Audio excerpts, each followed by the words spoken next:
අපේ රට කියන්නේ මේ මුහුදෙන් වට වෙලා තියෙන මේක දූපතක්. ජල සම්පත කිව්වහම අපේ රටේ ඉතාම අධිකව මේ ජල සම්පත තියෙනවා. හැබැයි මේ අතීතයේ ඉන්න රජවරු ජල සම්පත රැකගත්තට අද මේ ඉන්න පාලකයන්වත් අද මේ ඉන්න මිනිස්සුන්ව මේ ජල සම්පත රැකගන්නේ නැහැ. මේ ජලය විනාශ කරලා දානවා. හැබැයි අපිට අවශ්‍ය විදිහට මේ ජලයේ ප්‍රමාණය නැතුව ගියොත් මේ වගේ එලිනෝ තත්වයක් ඇවිල්ලා මේ වගේ නියඟයක් ආවොත් තාමත් අපි අනුන්ගේ රෙදි හොද ඉන්නවා මිසක් අපි කවදාවත් බලන්නේ නැහැ මේ වගේ ඉස්සරහට නියඟයක් එයි කියලා.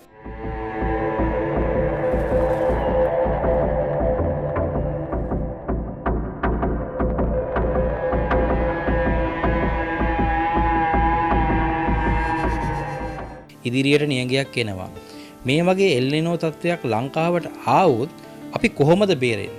බේරෙන්න හොඳම දේ තමයි තමාට අවශ්‍ය ඖෂධ වර්ග ටික සහ තමාට අවශ්‍ය කෑම බීම ටික ගෙදර හදාගන්න දැම්මම අපි ලෑස්ති වෙලා ඉන්න ඕනේ.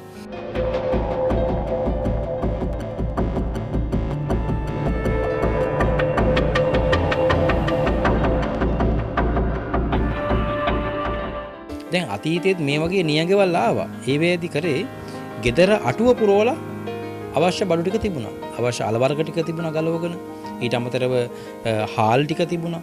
ඊට අමතරව ගෙදරට අවශ්‍ය මේ පොල් වර්ග ටික, කරවල ටික තිබුණා. ඉතින් තමන්ට කන්න බොන්න අවශ්‍ය ටික සියලු දේ තිබුණා.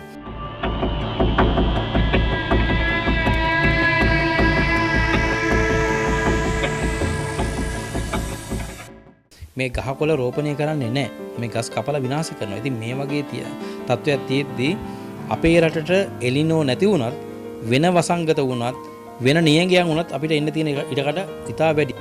හැම කෙනෙක්ම එක කොස්පැලේ ගානේ හිටවන්න. එතකොට අපිට කොච්චර මේ රටේට අවශ්‍ය ආහාර ප්‍රමාණය තියෙනවද? හැබැයි හාල් වර්ග 2000 ගාණක් තියපු රටක්, අල වර්ග 500ක් තිබ්බ රටක්, වෑංජන වර්ග 30000කට අධික ප්‍රමාණයක් තිබ්බ රටක් අපි බඩගින්නේ මැරලා යන අවශ්‍ය මිනිස්සු නෙමෙයි.